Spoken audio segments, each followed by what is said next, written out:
doon sa order of business nung araw na iyon, either Monday, Tuesday, or Wednesday. Opo, kasi nga po kapag ito po ay naisama na sa order of business, yung agenda baga, at binasa po ito ng majority leader at sinabi na referred to the Committee on Justice, yun na po yung deemed initiated. Yon, okay. So, malinaw Ay, na. nako, pinahirapan niyo pa kami dito sa issue Kaya, nito. mabuti na lang, nandiyan ka para i-explain sa amin. Na ano? Yung mga bagay-bagay, na ito nga, hindi naman kailangan nandiyan dyan talaga si SecGen. Bakit nyo pa kami pahihirapan? Turing na pur. Ano ang turing sa'yo ngayon? Nakaaangat sa pur? May bagong definition ka. Purdoy. Oo. Actually, Tayo so, dyan. ibig sabihin, Okay, yung sige. SHS program na matagal na, ipinatutupad, hindi pa rin klaro ang guidelines, kaya po tayo ganito. Pero kung siniguro lang nila na maayos ang guidelines, hindi po tayo aabot sa ganito. Sa totoo lang. Kasi nga siguro Diba? ngayon dito, dapat ho natin ang guidelines nito. Sabi nga din po taga-DepEd in fairness, kasi nga ang hirap nito sabi nga ang hirap ito mag-sweeping na guidelines Yung pag-identify sino ba kwalipikado rito, dapat ba ang kanyang sweldo minimum wage earner lang yung magulang? Di po ba? You know what I'm saying? I know what you're saying. Dapat dito lawak-lawakan po yung isip. Ang importante lang po dito, yung bata. Oo. Maliban na lang po yung bata kung anak ng proponent. Ito naman. Ibang Teka usapan naman, yun. kung ang bata anak ng politiko, wag nyo na isama dyan sa SHS. Bigyan nyo na yan sa taong bayan. Baka naman, baka may mga anak pa dyan na congressman na tumatanggap ng SHS, ha? Mahiya naman kayo. Anak ni mayor, vice mayor. Bigyan nyo na yan sa amin. Kayo na naman. Hindi po Oo. ba? Anyway, salamat po attorney. Ito po yung napakainan pong talakayan para mas maunawaan po natin ang isang napakagandang programa ng gobyerno Yes, definitely. para po sa edukasyon ng ating mga kababayan. Ang importante lang po, huwag nakawin ang pera ng bayan. Gusto namin ninyong malaman, maaga-aga pa lang, pero mamaya pong ating full disclosure, ika nga. Ano ba ang balita today? Tayo nakikinig nga sa mga balita, parang same. Same pa rin. Ano? May dalawang panibagong impeachment complaint kahapon na hindi Hindi, tatlo na. tinanggap. Tatlo na, Sorry, pangatlo. dalawang Dalawang dagdag. panibago. Oo. Okay. Bukod dun sa isa na i-file ni Attorney Andre De Jesus. Andre De Jesus. At ito nga po ay galing naman sa grupong Bayan at sa grupo po yung mga supporters ni VP Sara, yung kabila. Pero parehong hindi po ito tinanggap ng Office of the Secretary General dahil lang sinasabi, wala daw doon ang SecGen. Nasa Taiwan kasi para tumanggap ng isang award. So ang sinasabi dun sa opisina, kailangan nandoon siya. Pero ang sinasabi ng dalawang grupo na naghain itong impeachment na hindi tinanggap nga po ng SecGen, wala naman yun sa rules. Okay. Wala namang sinasabi na dapat nandyan physically ang SecGen. Sige, so ano ang binubungan nito ngayon? Di ngayon, nalilito ang mga tao. Ano daw ba talaga ang rules? At isa pa, parang nagdududa. Okay. Naku, parang tinetechnical nyo kami ha. Parang ayaw nyo talagang tanggapin yung mga impeachment ha. Parang ganon. Alam niyo ho, mga kapatid, sorry po sa ating mga tagapakinig. Baka ang sasabihin nila, wala namang ibang balita. Ito nga po, dito ho tayo nalulugmok sa mga balitang Magandang balita. sa mga balitang politikal. Oo. Parang dito ho tayo nababaon. Sinabi mo. Ano pa nga ho ba? Pero sa gitna po ng lahat ng ito ho yung mga balita rin na dapat natin tutukan. Kasi after all, lahat po tayo dito ay apektado. Ang ating po lamang nga dito, sana sa ibang mga individual o opisyal ng gobyerno, huwag na ho itong gawin pang komplikado. Ang ilang mga bagay na simple na magbibigay po ng marami na naman pagdududa sa ilan. Halimbawa, itong ang impeachment po na binabanggit ni Baby Girl. Mga kapatid, ako naniniwala po ako na wala namang question doon sa pagbiyahe, yung timing ng pagbiyahe ni Sec. Jan Garafil, na ito ho ay matagal na ho naka-schedule. Okay po tayo, naniniwala ako doon. No question. Pero ba't mo naman kinakailangan pang gawing komplikado? Ang napakasimpleng ministerial na bagay, kaya tuloy ngayon ang iba nagdududa na kesyo talaga may planted na impeachment complaint, kesyo hindi pagbibigyan ito, kesyo sinasadya ito. Sa napakasimpleng bagay, di po ba? Ano ba sinasaad ng ating saligang batas? Ano ba elemento nung pong paghahain ng impeachment? Dalawa lang naman yan. Di ba? Una, ang sino mang mamamayan. Tama? Ay maaaring maghain ng impeachment complaint sa sino man pong impeachable official. At yung complaint na yan dapat endorsed ng isang miyembro ng Kamara de Representante. At yan po ay kinakailangan po maihain nga sa Kamara de Representante. Wala po doon nakalagay na SecGen na provision. Doon sa House Rules meron. Pero sa House Rules, sinasabi po naman din, Office of the Secretary General. Ganun po kasimple ito. Hindi na po ito komplikado pa. Ano ba naman tanggapin nyo yung complaint? Receive, tapos ang boxing. And sabihin ninyo, o sige, hintayin namin si SecGen pag Monday, ano disposisyon dito? Kung ito ba ay agad na itatransmit sa Office of the Speaker, nang sa ganun po, maisabay na yan sa isa na nauna o kaya po naman kung anong kanilang dispute. Tsaka tayo magduda na kapag hindi inaksyonan itong dalawa at inuna ng referral yung unang complaint. Di ngayon pong weekend, may pag-uusapan kami. Oo, Nakita tama. ho ninyo, di ba? Oh, Di ba imbis na napakasimple? tahimik sana. Oh, ang ginamit ng salita ni Sir Nery Colmenares, si attorney, Oo. highly suspicious daw ito. Oh, let me use the exact words na ginamit niya. Sabi niya kahapon sa mga balita, receiving the complaint is just ministerial and Ayun. it is highly suspicious Ah. for them not to receive it. Yun ang sinasabi niya. Oh. So anong gagawin natin ngayon? Okay. So, well, maliban na lang kung talaga yun ang kanilang balak. Di ba? Yung nga tuloy ngayon. Napagdududahan tuloy. Yun nga. So sa Lunes po, hintayin natin kung ito hubang dalawang impeachment complaint. Isang galing sa Makabayan, isang galing po sa grupo po ng mga anti-Marcos. Yes. Oo, na naghain dyan. Kung yan po ay isusumite sa Office of the Speaker, and the Office of the Speaker ay pagsasabay-sabay yung referral nito sa Committee on Rules ni Sandro Marcos. Alright, and then Sandro Marcos, ito'y i-agenda doon sa order of business nung araw na iyon, either Monday, Tuesday, or Wednesday. Opo, kasi nga po kapag ito po'y naisama na sa order of business, yung agenda baga, at binasa po ito ng majority leader at sinabi na referred to the Committee on Justice, yun na po yung deemed initiated. Yon, okay. So malinaw Ay, na. nako, pinahirapan niyo pa kami dito sa issue Kaya, nito. mabuti na lang nandiyan ka para i-explain sa amin. Na ano? Yung mga bagay-bagay na ito nga, hindi naman kailangan nandiyan dyan talaga si SecGen. Bakit nyo pa kami pahihirapan? Hindi ba? Oh, Kayo talaga. Kasi kung Okay. sinasabi din na, yun nga pinagtataka Okay. ko eh. Well, may komento na rin naman ng palasyo dito. Ang sinasabi nga nila, ipinagsasawalang bahala nila itong mga panibagong mga complaints. impeachment. Okay. O yun naman, dahil wala naman daw talaga mga matibay na ebidensya dun sa grounds na gagamitin nila. Ayun naman pala. okay, sige. So speaking po, pinahihirapan ang taong bayan. Ito lang po, pahapyaw lang. At mamaya po, I'd like to encourage everyone to listen dito po sa ating ihahandog. Bagamat umatras sila sa kanilang balak po na ito. At naniniwala ako dito, itong taga-LTO na bago ngayon, alam nyo, nililinis niya ang ahensya. In fairness po sa kanya. Ha? And then, itong acting secretary ng DOTR, naniniwala din po ako dito na hindi sila ang promotor nito. At malamang yung nasa ibaba pinag-uutusan lang. May nag-uutos dito. Ano ho ba itong aking gustong talakayin mamaya? Pahihirapan ang taong bayan. Ito lang po, kung namamaneho ka ngayon ng kotse mo, taxi mo, TNVS mo, may motorsiklo ka, basta meron kang auto na kinakailangan mong i-renew ang rehistro sa LTO, dito may pakialam ka. Bakit? Kasi po, may siningil na. Nag-testing sila sa Pampanga, may dokumento ako. 60 pesos na karagdagang babayaran, okay, mamaya na yan set, 60 pesos na karagdagang babayaran sa iyong pagpaparehistro. 60 pesos. Ikaw na nagmamaneho ng kotse, baka sabihin mo, hindi na bale, 60 pesos lang naman yan eh. Maliit. Ikaw na may Okay na. motorsiklo, hindi na bale. Iisipin 60 mo, maliit lang naman. 60 pesos Sige na, lang naman okay yan. na yan. Dati po, Oo. 40 lang yan ha. Oo. Ginawang 60. Oo. Okay, ngayon, anong pakialam natin dito? Sige, so 60 pesos ang singil sa bawat renewal ng rehistro. Okay. 60 pesos. Kung ikaw lang mag-isa. Paano po kung yung 60 pesos na yan times 10 million?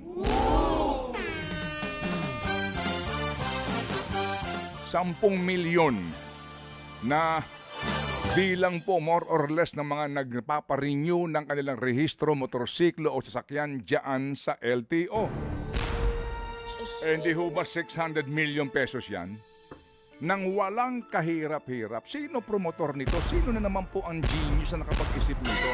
Alam nyo, sa gitna ng napakalaking kontrobersya po, sa skandalo nga po nitong corruption, may mga Anak ka ng Sorry po. May mga taong ayaw tumigil. Hindi ba? Hindi. Walang kadala-dala. Gusto pa si Pangulong Marcos ay salamat po daw at hindi malubha ang kanyang karamdaman. Ano ang sabi ni Pangulong Marcos kahapon? I'm Oh, fine. yung I'm feeling kanyang- very different from the way I was feeling before. Naayos na yung problema. Oo, maayos na. Verti something like kuliti something. Oo. Yung kanyang sagot. Verticulitis. Oo, Diverculitis. Sa ano yata ito? Sa may tiyan. kinalaman sa tiyan Oo. na nararanasan daw ng mga may edad na. Yun ang sinasabi. Sinasabi po daw, ang cause nga nito ay edad and stress. Diverticulitis. Yes, opo. Diverticulitis. May portion ng kanya pong intestine na sumasakit. Well, salamat po Mr. President at kayo po ay hindi ho naman malubhayan at kayo po ay na-discharge siya daw sa ospital. Okay, sige. Alabas So, na. thank you, Oo. thank you. Salamat po. Pero sabi niya, ang isa sa mga dahilan, stress. Tama. Mr. President, sana nanonood ko kayo ngayon. Ito panibagong stress to. Kapag ito sumabog, stress ito. Kapag ito talagang sinuyod mo kung sino ang pinagmumulan nitong racket na ito, may stress ka. May stress ka. Opo. Kasi mga mamaya papaliwanag ko kung ba't naging racket ito ha. Kasi kung ito'y maayos, hindi nila i-atras yan. Ipaglalaban, hindi eh.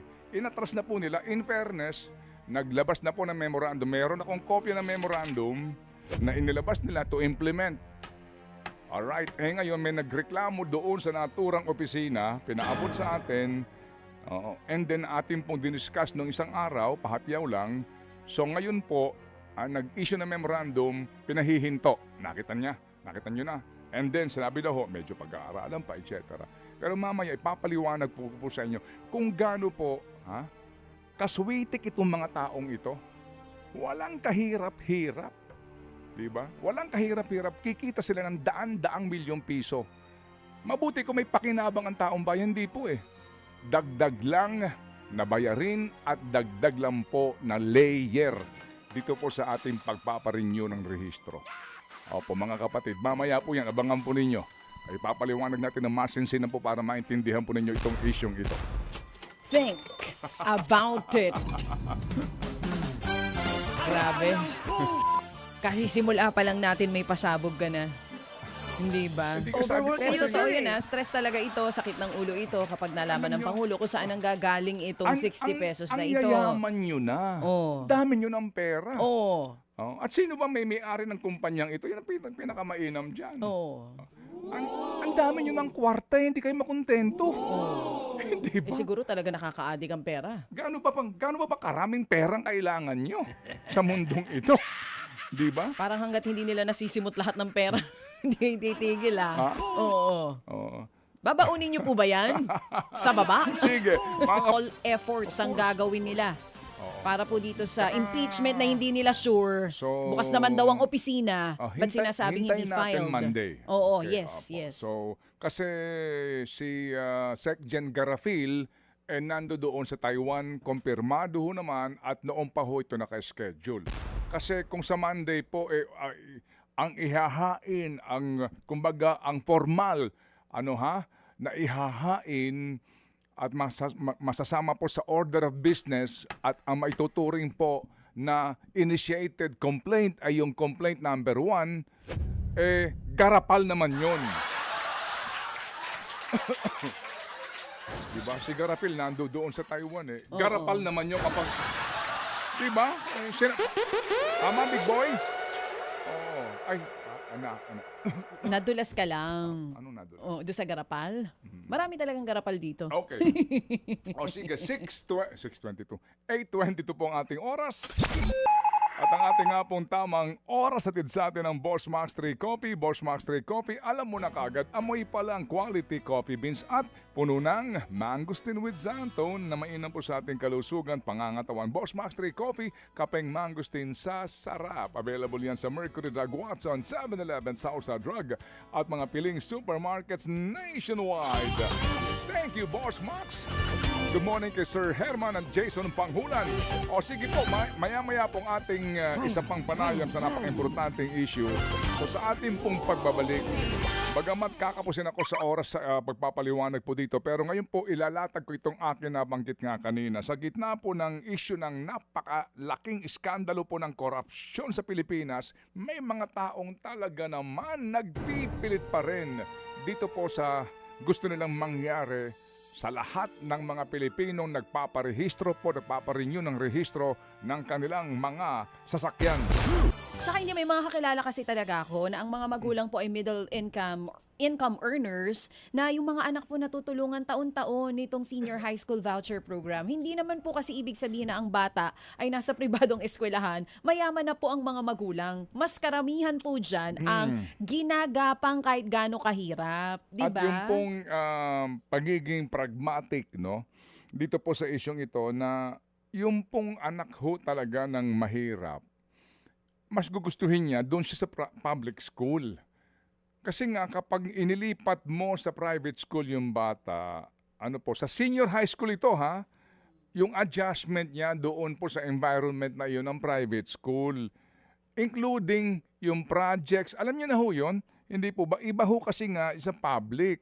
So yung iba ho, mas gugustuhin talaga, dito na ako all the way sa public. Pero in this case nga po, yung iba, kumukuha ng programang ito, yung pong mga hindi perhaps sakop nitong binabanggit ng ating kagalang-galang na senador na considered poor. Kasi ngayon po, doon pa lang sa PhilHealth girl eh. Hindi ba? Di ba napag-usapan natin yung kasama yung kanilang spokesperson dati, si Dr. Pargas? Pargas ba? Tama? Yung poor? Sino ba ang poor? Yung definition, sino ang poor? Poorest of the poor. Poorest of the poor. Kasi magkaiba po yung poor at poorest of the poor. Hindi po ba? Kaya nga, ikaw ba kapag ikaw meron ng minamanehong kotseng hulugan na pangkaraniwang pong bantam na kotse, middle class ka na ba at may kaya ka na ba talaga? Hindi po ba? Kung ikaw ba'y nasa isang subdivision na pribado, hindi naman po yung mga exclusive na ganyan, ikaw ba'y maaaring ituring na rich? Sa ngayon pong panahong ito, iilan sa ating tagapakinig ang nasa gantong sitwasyon. Hindi ba mag-asawa kayo kahit na po umabot pa ang sweldo ninyo sa 150,000 kayong pareho? Sa laki po ng matrikula taon-taon pag may college student ka na, kung dalawa yan, meron ka pang high school, may elementary ka kung 4 yan. Bahay mong hulugan, kotse mong hulugan. Opo, bayad mo sa iyong kasambahay, remittance mo sa kung saan sa ang mga bayarin. Hindi po ba? Kapos at kapos. Pero hindi ka po itinuturing na poor. Ano ang turing sa'yo ngayon? Nakaaangat sa poor? May bagong definition ka. Purdoy.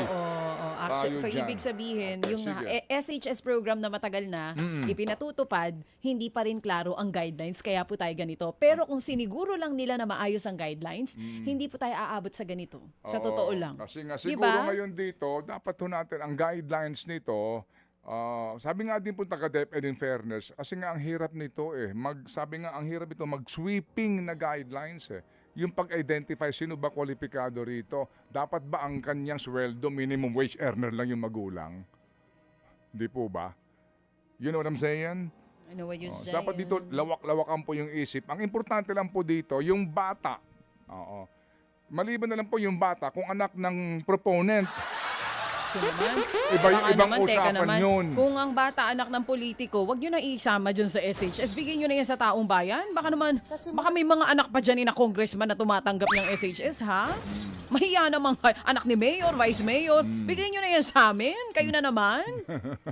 Hindi po ba? Anyway, salamat po, attorney. Ito pinapakainan pong talakayan para mas maunawaan po natin ang isang napakagandang programa ng gobyerno para po sa edukasyon ng ating mga kababayan. Ang importante lang po, huwag nakawin ang pera ng bayan. Sa halip po ng ponduhan mo yung mga proyektong wala namang kabuluhan sa buhay ng mga Pilipino, ibigay mo sa gantong uri ng mga programa. Sa gitna nito, ang ating panawagan tuloy pa rin. ikulong. Mandarambong!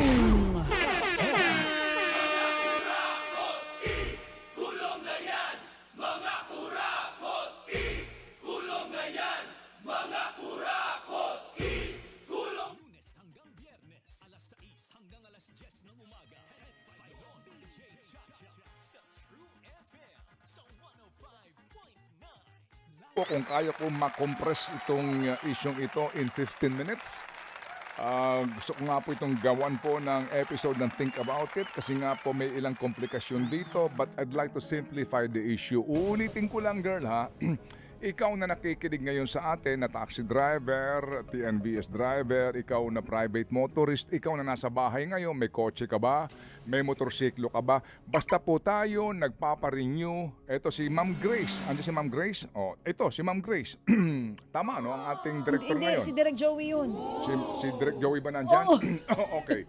Si Mitch yung si, katabi. si Oo, Mitch. si Yeah, Mitch. si Mitch. Yan. Ang gara Huwag ka ng malito. Ang gara ng auto nito. Ay naman, So, hello. meron din siyang renewal Oo, ng kanyang every rehistro. 3 years. Sa lahat po sa atin, mga kapatid, ano po, na nagpaparenew ng ating mga rehistro sa LTO, dito po may pakialam tayo. Sa usapin po na, 60 pesos lang yan. Maliit na bagay. Siguro sa iba, girl, pero ikaw, 60 pesos lang yan. Sa isang tao. Right? Dagdag na bayad, 60 pesos. Bayad saan? Mamaya po, 60 pesos. Pero kapag po ang pinag-uusapan natin, 10 million na 60 pesos, magkano yon? 600 million, Your Honor. Alright. Mga kapatid, ano ho ba itong ating pinag-uusapan na ito at ipapaliwanag? Sa ngayon po kasi, mga kapatid, hindi ho ba, kapag po tayo nagre-renew ng ating rehistro, ang hinihingi sa iyo ng LTO ay yung iyong certificate of cover, di ba? Certificate of cover sa ating insurance, yung TPL baga, obligado ka. Kasi nga obligado ka na dapat yung auto mo ay naka-insure para doon sa kung sakasakali makadisgrasya ka, third party liability. Yan pong certificate of cover na yan, mga kapatid, ay meron pong kanya-kanya ng tinatawag na authentication code sa bawat certificate of cover. So kumbaga mga kapatid, meron na po itong existing na interface. Insurance Commission, Philippine Insurer and Reinsurer Association at yung LTO, LTMS. Yan po ang kasalukuyang setup natin. Okay, pero bago yan, kung inyo pong maaalala, nung panahon po ni Vigor Mendoza dyan sa LTO, meron siyang nilabas na memorandum. Ito po ay may petsa ng June 2, 2025. Naka-address po ito sa lahat ng regional directors, assistant directors, etc. para po sa sinasabing digitalization of services and processes in the LTO. Bottom line dito, mga kapatid, meron po silang gustong ipatupad na umano ay verification sa mga binabayaran pong policy ng mga motorista sa insurance sa pamamagitan po ng isang kumpanya na ang tawag po dito ay Development Bank of the Philippines Data Center Incorporated, DBP-DCI. Okay, ito po mga kapatid nung mag-guest sa amin itong si Secretary Vince Dizon na DOTR that time, naalala mo girl, tinanong ko siya tungkol dito sa memorandum na ito na gustong ipatupad ni Vigor Mendoza. Ang sagot ni Vince, hindi niya daw alam yan at aalamin niya. Nung tumawag kami sa kanya ulit, sabi po ni Vince Dizon, hindi na po daw ito ipatutupad kasi nga po, una, hindi niya alam at mukha pong hindi nga naman dapat nang ipatupad. Si Vigor Mendoza po nung aming mga kapanayam, nagkakanda utal-utal sa pagsagot. Andi diyan ka, girl? Yes, I was here. Oo. Hindi niya humalaman kung paano dedepensahan ito at inamin niya. Yes, Manong Ted, yes, we will consult first, etc., etc. Pahihinto po namin. So sabi ko nga sa kanya, so another case of implement now, consult later. Inamin niya. So natigil po ito. Nahinto doon. Oo. Kasi nga po, ito mga kapatid ay lumalabas na dagdag layer babayaran ng bawat motorista. So nahinto po ito mga kapatid, nahinto, hindi natuloy. Ngayon, ito pong bagong LTO Assistant Secretary na si Ginoong Marcos Lacanilaw, klaruhin ko lang ito ho lang naman ikutob ko. Sa akin po, hindi ito pagkukusa ni Ginoong Lacanilaw. Ito po malamang ay iniuutos lang din sa kanya. Yan pong kutob ko dito. Kasi ultimo yung kanyang memorandum, yung wordings nito at yung memorandum ng wordings nitong si Vigor, parehong-pareho. Opo. Ito ho yung in line with the directive ng DOTR. Okay? Yan din po ang laman ng kanyang memorandum, in line with the directive of DOTR. Tanungin mo si Secretary Lopez kung alam ito. Ako, duda ko po din sasabihin niya, hindi ko rin alam yan. Ito pong memorandum na ito. Ano pong sinasabi na naman po sa memorandum ni Marcos Lacanilaw? Ang sabi niya ito po yung naka-address sa Region 3 Director at sa mga assistant directors, etc. Okay, ang sinasabi po dito, parehong-pareho. Ang sabi po nila na magpatupad tayo without delay nitong proof of concept at implementation po ng online insurance certification validation process. Ang mithiin daw po, ensure the accuracy, completeness, and timeliness of motor vehicle information as per record in the LTO digital system. Prevent fraudulent submissions, misrepresentations, etc. etc. Meaning, ang kanila pong pananggalang dito ay yung po na naman daw na digitalization, yung automation para mawalan po ng fraud. Ano ba ang pinag-uusapang fraud dito? Dati-rati po, nung hindi pa ito automated, wala pa pong interconnection, ang mga nagpaparehistro po sa LTO nagre-renew, meron kang certificate of cover, either fake o kaya po naman ay ginamit na po sa ibang sasakyan, ginagamit ulit. Fraudulent. Tama? Kasi nga po, hindi ka automated Wala kang kaalaman, yung tumatanggap doon sa nag-issue po ng Certificate of Cover at Insurance Commission. Wala pong informasyon sa central ng LTO doon sa insurance company na nag-issue ng COC o maging sa Insurance Commission. Tama? Kasi nga po, manual. So ano ang naging, kaya nga po, dahil doon, nagkaroon na po ng binabanggit ko na automation. Ngayon ho ba automated na po ito? Yes. Okay, so automated na. Kagaya po ng akin nabanggit kanina. Sa kasalukuyan po, ito pong koneksyon ng LTO at saka ng Philippine Insurer and Reinsurer Association at ng Insurance Commission ay interconnected na sa pamamagitan po ng LTMS, Land Transportation Management System. Ibig sabihin, kung ikay magpaparehistro ngayon, sa ngayon po nawala itong DBP DCI na ito, kapag gumamit ka ng Certificate of Cover na iyan sa iyong pagpaparehistro, kahit na wala kang dalang papel doon sa kanila, at pag sinabi mong meron ka na, doon pa lang po mga kapatid, sa pag-press nila noong sasakyan mo, lalabas at lalabas na po yung detalye ng auto mo kung totoo nga na nakapagbayad ka na ng bagong insurance. Kasi po, madedetect ng system kung gumagamit ka ng fake, ng duplicate o fraudulent na dokumento na ginagamit mong Certificate of Cover. Kasi kung meron pong reported na mga fake, fraudulent o duplicate, lalabas at lalabas doon. Mag-aalarma doon, titimbre doon. Kasi kung ang katwiran dito po ng LTO ay laganap ito, saan, kailan at sino? Hindi po ba? Kasi ngayon mga kapatid, ang gustong mangyari at ipinatupad nila sa ilang region, ang sinasabi nila pilot daw po ito. So kumbaga, gagaya po dati, testing the water sila. May magreklamo na naman kaya? Mag-iingay na naman kaya dito si Ted Filon? Meron kaya na naman pong aalma dito? Aba, nag-pilot sila, may bayad na kaagad. Kasi kung pilot, wala pang bayad. Testing pa lang Anong patunay ko? Meron akong ebidensya mamaya ilalabas dito na meron na po mga nagbayad, 60 pesos. Dahil nga mga kapatid, na ito ko ngayon automated na. Lalabas po at lalabas ang fraudulent, ang peke dito po sa interface na ito. Ano ang purpose ngayon ng DBP DCI na ito? Insurance Certificate Validation daw. Magbabayad ka ng 60 pesos para po sa isang certificate na ibibigay sa iyo ng insurance agent na pupuntahan mo. Yung certificate na yan ay Certificate of Validation na nagsasabi na ikaw nagbayad na ng iyong insurance policy.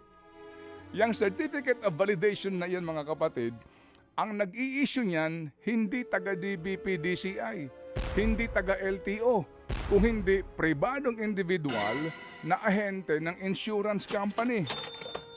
Mga kapatid, ito po ang example ng certificate na iyan. Tignan niyo po, gumagamit ito ng DOTR LTO na letterhead na logo. Nang walang pahintulot yan, mga kapatid, hindi mo pa pwedeng gamitin yan kasi sino po ang accountable officer dyan sa paggamit yan? Ito po yung halimbawa. Opo. Ito po yung halimbawa ng certificate na ito. Nag-blur lang po kami doon sa identification ng sasakyan, engine number, etc. Pero nagbayad siya ng 60 pesos. Validation fee. Yang binayad na yan, walang kaukulang resibo yan. Kasi yung insurance company hindi mag-i-issue ng resibo nila. So ibinayad lang po ito doon sa agent. Na dapat, of course, ang remittance ay dito po sa DBP DCI na ito. Lumalabas, mga kapatid, na ito pong DBP DCI na ito, manual. Ang ipinapangalandakan nila ay digitalization. Ang pinapangalandakan nila, automation. Pero ngayon po, meron ng setup na automated. Ang sabi nga po ng mga nagreklamo dito sa loob mismo ng LTO, ano ito? Redundant and money-making venture. Klarong-klaro. Kasi itong mismong DBP DCI, hindi naman siya konektado sa LTMSA. Wala siyang koneksyon at ano ang karapatan niya para panghimasukan itong sistemang ito na hindi ka naghihingi ng mahintulot sa National Privacy Commission. Hindi po kadali yun. Uulitin ko ha.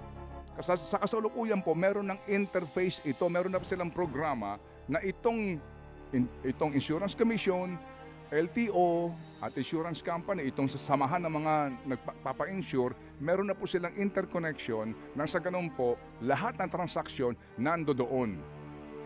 And here comes itong DPP DCI na sinasabi, oy, sali kami dyan. Dapat i-verify namin ang lahat ng inyong mga certificate of cover kung lehitimo ba. Paano ka papasok sa ganitong sistema? Sino ka? Hindi ba? At maniningil ka ng 60 pesos ngayon, wala namang binabayaran. Kasi nandyan na yung setup. At dito po sa isang dokumento na hanap ko, from 60 daw to 80 pesos ang pwedeng singilin. So sa ngayon, mga kapatid, nag-issue po ng memorandum si Marcos. And then, ito po ay na-broadcast natin itong Lunes, I think, or Martes. Pagkatapos po, nagtanong-tanong na po tayo sa ilang mga regions. Meron po mga regions na nagpatupad sila. Region 3, Pampanga. Meron po Region 4A, Region 5, and Region 6. Sa Iloilo, meron din po. So ngayon po, kahapon lang, mainit-init pa, naglabas si Marcos ng nakalinaw ng kanya pong memorandum to Region 3, 4A, 5, and 6 directors suspending itong memorandum na kanyang inilabas para po sa pilot implementation nito. Yung proof of concept and pilot. Enero 22. Anong sabi niya rito? Ang kanyang katwiran. Opo. Suspended until further notice due to some major hardware reconfiguration. Ano yun? Katwiran na lang. Kasi nga po, may mga sumisita na. Sa gitna po ng skandalo ng korupsyon na ito, meron na naman pong ganito. Hindi ho ba ang gobyerno dapat pinasisimple ang buhay ng Pilipino? Hindi ho ba kumaari lang ang gobyerno? Hindi mo na tatagain pa ang Pilipino naghihirap. Hindi ba dapat mas seamless na, wala ka ng patong pa sa Pilipino naghihirap at nag-aambagan sa pera ninanakaw ninyo? Di ba dapat ganun po ang papel ng gobyerno? Ano to? Ano ini? Sabi po dito, the suspension, ika po niya, is being issued pending further review, assessment, and necessary coordination by the concerned offices, including the regional offices and the Management Information Division, to address operational, technical, and implementation concern. Nakita po ninyo? Naghanap ka na lang ng katwiran para masuspindi mo. Kasi nga po, sasabog ito eh. Sasabog ito kapag inimbestigahan ito ng malaliman. Kami wala kami subpoena powers dito. Sino ho ba itong DBP DCI na ito? Wala na ho ako masyadong oras para tunghayan pa. Pero I'd like to invite you, basahin niyo po ang isang malalim na artikulo ng Rappler, Vantage Point. Ang petsa niya, November 11, 2025. Ang title po nito, The DCI GSIS Affair, a billion peso blunder. Dito po, sangkot itong DBP DCI na ito. Basahin ko po yung isang bahagi po ng artikulo ha. Okay. The illusion of modernization. The DCI episode, ito ho kasi, tinangka nitong DBP DCI na ito na panghimasukan yung sinasabing IT ng GSIS sa halagang magkano, girl? Magkano? 2 billion. Magkano? Ang halaga po nitong sinasabi ni Manong Ted ay, para lang sigurado tayo dito sa detalye, 2 billion pesos. IT deal. Kasama nga po itong DBP Data Center. Ano po sabi sa artikulo? Oh, the DCI episode is symptomatic of a larger sickness in public finance. The weaponization of modernization.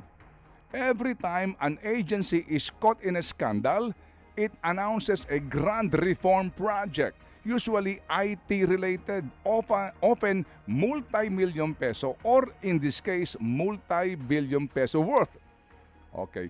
These projects rarely fix the core problem, they merely digitize dysfunction. Ito pong sinasabi po nila dito ha. Sino ba may-ari nitong DCI? Sino ba ang namumuno dito?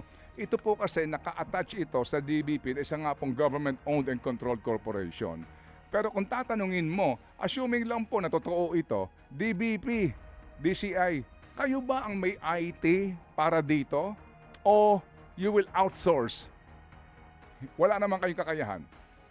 Malamang ang sagot nyo, gaya din po ng inyo pong sagot sa pag-iimbestiga ng GSIS, hindi kami. Hindi ba? Hindi. Alam niyo ho yun, ito ho, malaki-laki po itong isyong ito eh. Bakit? Kasi lahat tayo nagre-renew ng ating rehistro. Lahat tayo magbabayad 60 pesos ang isa. Minimum. Kasi sabi ho, pwede mo mag-80 So kung 60 bawat isa sa atin, ikaw okay lang sa'yo 60 pesos. Ang LTO po sa kanilang record, more or less, ang mga subject for renewal, mga 10 million vehicles every year. Ibawasin mo na dyan yung mga hindi po nagre-renew na. Mga 20% raw. Nandoon ka sa 8 million. Yan pa rin po'y kulang-kulang kalahating bilyong piso taon-taon. Nakikitain nitong DBP DCI na ito nang walang kahirap-hirap. Di po ba? Wala pong kapagod-pagod. All of a sudden, meron ka ng sistemang working, sabi ng mga taga-LTO insider, panghihimasukan ka nito na another layer lamang para lang magkaroon ng katwiran. Sa katwiran na, kasi may namemeke, kasi merong mga nandadaya. So sino yun ng mga nandadaya? Asan sila? Pwede bang tukuyin nyo? Saang LTO office nangyari yun? Sino ang involved na insurance company? Tukuyin ninyo. Kapag sinabi nilang kasi may namemeke, madali ikatwiran yun. Kasi nga po, dito po hindi natin tinututulan ang pagpapabuti sa serbisyo at pagsawata sa kalokohan. Pero, ang ating katanungan, kung may kalokohan, ano yung kalokohan na iyon? Sino ang may gawa nun? O ito ang kalokohan na ipinapasok sa existing ng sistema? Mga kapatid, pag-isipan nyo ha. Kasi po, again, the fact na nung unang panahon ni Vigor, tinangka niyang ipatupad. Nagkanda utal-utal sa kakasagot na hindi niya malaman kung paano i-depensa. Eventually po, sabi niya, may mali kami, hindi pinatupad. Ngayon mga kapatid, ipinatupad, binawi na naman. There is something mga kapatid. Kasi kung totoong ito ho ay dapat, noon pa po ito ipinatupad at ipinaglaban. Pero mukha po talagang there is something. Ang tanong dito, Mr. President, kayo po in ospital ng dahil sa stress. O ito, dagdag stress ito. Kasi ho kapag naalaman nyo kung sino nasa likod nito, malamang. Ewan ko lang. Baka bumalik yung sinasabi. Ano ulit yung naging sakit ng Pangulo? Think Ito ho about ay it, mga kapatid. Ito po, sa kawalan po ng sapat na oras, hanggang dito po lamang muna ako. Kasi po mahaba-haba pa ang ating diskusyon sa mga bagay po na ating nadiskubre dito po sa kanilang ipinipilit na sistemang ito. Uulitin ko lang for the record, wala tayong tutol sa reforma. Wala tayong tutol sa pag-aayos po ng sistema. Ang atin po lamang, kung gusto nyong ayusin, transparency. Kung gusto niyo pong ayusin, ipaliwanag niyo kung ano ba ang diferensya. Kung may diferensya, ano at sino ang may gawa ng diferensya. Mga kapatid, ang isyong ito, ikaw at ako, may pakialam. Think about it.